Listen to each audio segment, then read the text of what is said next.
trusted. Alright? What's the word you use here?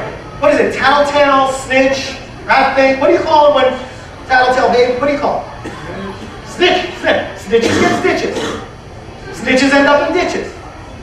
Bullies like to make up rhymes. And by the way, I do not want you to be a snitch. I do not want you to be a snitch. I want to make this really clear. Being a snitch is no good. I do not want you to be a snitch. A snitch is somebody who tells on people because they like to get somebody in trouble. When you're reporting, when you're telling, you're trying to get someone out of trouble. All right? You're trying to get them out of trouble. This is like a little kid experience, but you should get the idea. Right? Imagine you're like some little kid, you're in class, teacher says, open up your books from page 5 to 10. You're reading in your book from page 5 to 10. Next to you is this other kid. This other kid is only pretending that they're reading. They're really playing a video game with the sound off. You know they're not supposed to do that. So you get up, you go out of your seat, you go over to the teacher. Oh, teacher, just want to let you know they're really playing a video game. Not supposed to do that. You know what to do. Thank you very much. How many would agree that this person's a snitch? Is anybody being hurt? Is anything being destroyed? Property damage? Every once in a while I get somebody raises their hand and says, oh, they are hurting someone. They are hurting someone. And I'm like, who are they hurting? Well, they're hurting their own educational opportunities. Please. No one is being hurt. Nothing is being destroyed. Not your business. Different situation. You're in class, teacher says to you, okay class, open up your books, read from page 5 to 10 in your book. You're reading from page 5 to 10 in your book. Next to you is this squirrely kind of character. You're not scared of them, they just give off a bad vibe. You don't really like that too much to do with them. This kid is only pretending to be reading, but they're really kicking the chair of the kid in front of them. And they're like, yeah, I'm going to get you on the bus. You're so dead on the bus. Yeah, I'm going to kick your butt on the bus. Yeah, you better run. I'm throwing your books out the window. Bigger deal. Bigger deal. I don't know how your classes work, but you're either going to get up, go over to the teacher, raise your hand and wait to be called on. You don't have to tell the teacher everything. You can say something like, you might want to check out what's going on in the back of the room. Then you immediately say, may I go to the bathroom? Teacher, say yes. Let the student go to the bathroom. 10 seconds, 20 seconds, 30 seconds, you're in the bathroom. Teacher hasn't gotten up. A minute and a half. It's been a long time now. Finally, the teacher gets up. And you know how good teachers kind of walk around the room and kind of check out what's going on? Because the teacher waited so long, no one knows you told. Then they'll get up, they'll blab out about the bullying on their phone. Nobody puts it together that you're the one that told. Maybe the teacher will discover the bullying, maybe it already ended. But this way you told, you did the right thing, nobody knows it was you. You can send them an email, a text message, call them on the phone, leave a note on their desk, talk to them after school, but you're going to report to that trusted adult. Questions? Comments?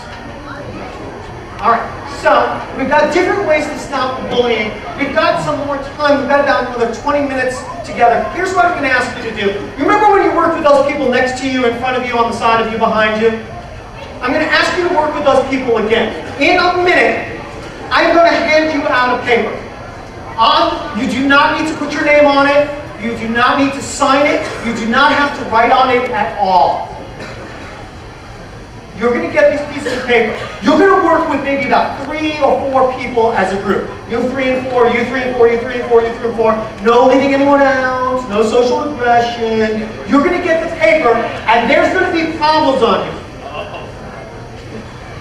There's going to be bullying problems. I want you to go over and talk with the people next to you, in front of you, on the side of you, behind you, on how you would stop the bullying. Different people will come up with different answers. There is no right answer. There is no wrong answer. It's more about explaining your answer.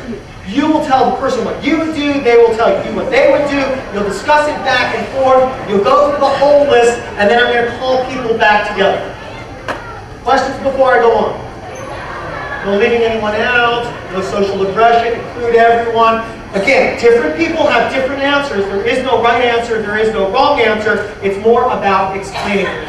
If you can help me hand those out. And start making your groups now. Let me know when you have groups, then raise your hand and I'll start coming around. Again, don't leave anyone out. This group over here. Two to your group.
come back together. I'm not going to go through them all, and as you probably could tell, different people had different answers. There's no right answer or wrong answer. It's more about explaining your answers, and different people in different spots have different answers. It makes perfect sense. I'm not going to go over all of them, but there's a couple I want to go over. You know an overweight student, somebody who's bigger, who stutters when excited, has a hard time getting their words out. This is one of those good examples of one where it's both mean and funny at the same time. And you gotta admit, calling a kid, Porky Pig from the Looney Tunes, it's pretty funny. At the same time, you can also see that abuse of the difference in power. And different people had different answers. There is no right answer or wrong answer. Some people are like, well, wait a second, the kid doesn't like it. Did the kid speak up? What did the other kids do? Stuff like that. Maybe I wouldn't join in and remove myself. I don't like it, but I think the kid has to speak up for themselves. That's a fine answer. Some people said, well, wait a second. I don't like what to call this kid Porky Pig. I can sense the power imbalance. I can see that abuse of the difference in power. I'm going over and telling those bullies to stop. I got no problem going over and telling someone to knock it off. By the way, you might want to go over with some friends. Not because you're going to duke it out, not because you're going to have a rumble in the jungle, just because it's better to have some people around with you. Some people say, well, wait a second, I don't like that they're calling this kid Porky Pig. Maybe I'd actually become friends with the kid. Or maybe I'd get the bullies out of there. Most people did not say they would report to a trusted adult. They felt that they could handle this one on their own. If you thought that you couldn't handle this one on your own, then you could definitely call over a trusted adult. Some students accidentally spill food on a student. Accidentally, I air quotes. All right. A staff member told these students these accidents have to stop. Now the student is constantly being bumped in the hallway. Oh, excuse me. Oh, I'm sorry. Did I bang into you? Oh, excuse me. Oh, pardon me. Now, if the teachers weren't paying attention, they would only hear, excuse me, pardon me, stuff like that. If you were the kid walking down the hall, you just get smacked all over the place. All right? Would you not join in? Remove yourself, tell the bullies to stop, separate the bullies away, separate the person being bullied away, or report to a trusted adult. A number of people said, I'm just going to pull everyone back together. We're almost done. We're down to our last 2 minutes. A number of people said they might combine ones here. Like, here's my plan A, here's my plan B, here's my plan C. Here's what I would do first, here's what I would do second, here's what I would do third. Has this ever happened to you? Have you ever had a plan? You love this plan. This is a great plan. This is a fantastic plan. You love this plan, and then the plan doesn't work. That's why you need a backup plan B. You may also need a backup plan C.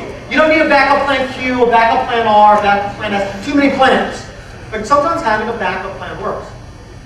All right, this one. Oh, let's go over this one. So we talked about this a little bit before. We know that in high school level, we still have some guys who are being mean to guys or girls who are pushing girls into lockers. But at high school level, we often see the beginning of dating relationship abuse, dating relationship violence, those early signs of domestic abuse. And this situation actually happened to me. I was in a similar situation. I was telling one of the people over here, they asked, where do I come from? I come from Vermont. I've lived in Vermont now for almost 25 years. But I'm not originally from Vermont. I'm actually originally from a place called Brooklyn, New York. It's an area of New York City. I don't know if anybody's ever heard of Brooklyn, New York. But Brooklyn, New York, for those who have heard about it, Brooklyn, New York is an extremely tough area of New York City. I grew up poor, you might not look it, but I grew up poor. I grew up in a very tough neighborhood. When I was in high school, my high school was the second largest high school in the nation. We had almost 7,000 students at my high school. Can you imagine that? School would start before 7 o'clock and go almost until 7 o'clock because they couldn't fit everyone in the building at the same time. We had so many students in the building.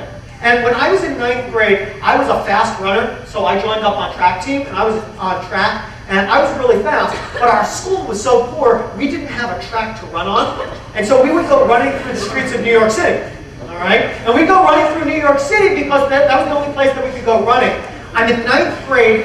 I had a female friend. She was not my girlfriend. She was a female who was a friend. Got that? Not a girlfriend, she was a female friend. I had a female friend. She was a really fast runner. She had these big, long, like giraffe legs. She like a gazelle. She really was fast. And she and I would go running together because that's how we were getting in shape for track team. And so she and I would go running through the streets of New York City. This is like in August and September. And you know, wherever you are in the country, pretty much August, September, it's pretty warm outside. And so we would wear shorts and t-shirts and stuff like that, and we'd go running. Oftentimes after school, we would go to her house and change at her house, get into our shorts and t-shirts, and go running. I didn't get along with my parents very well when I was in high school. I didn't spend much time at home. I didn't get along with my parents. Things have gotten a lot better since then. But when I was in high school, I didn't get along with my parents, so we would just go to her house. And we would change, and then we would go out running. Well, at some point, my female friend, she got a boyfriend. I didn't care. I was not interested in her that way. I was interested in running. I wasn't interested in being her boyfriend or anything like that. She's dating this new guy. He was a senior. We were freshmen. I didn't care. I was just her running friend. Well, all of a sudden, I noticed my female friend, she started to wear like sweatsuits and track outfits, and it was hot in New York City. It was August, September, and I'm like, why are you wearing sweatpants? Why are you wearing a sweatshirt? Aren't you hot? And she's not hot. You get the idea. You know what I mean by hot, right? Okay? Get the idea. So I said to her, aren't you hot? Why are you wearing sweatpants and sweatshirt? And she's like, oh, no, I'm fine. I don't care. I'm comfortable in this. And I'm like, I don't care. You want to wear sweatpants? Go right ahead. So one day I'm at her house. Like I said, we used to get changed at her house. And she and I are talking. She would get changed sometimes with me in the room. I didn't watch. I wasn't interested. None of that. Really? I mean it. It's true. Well, I'm talking to her, and as she's getting dressed, she has her back turned to me, and we were talking, and she's putting on her sweatsuit. She got her pants on already, and she's putting on, her sweatshirt, and I look at the back of her arm, there's like this big, giant black and blue mark. I mean, really, really large. And I'm like, what happened to you? What's with the black and blue mark on your arm? And she's like, oh, you know me, I'm so klutzy, I'm such a ditz. Don't worry about it, I just banged into something, no big deal, let's go out running. I was like, I don't care. I'm fine, okay. We go out running. I didn't care about the black and blue mark. A few weeks later, I'm at her house again. Again, similar situation. She's getting changed. I'm talking to her. She's got her shorts on already, and now she's putting on her sweatpants. I'm talking to her. She's turned away from me, and I look,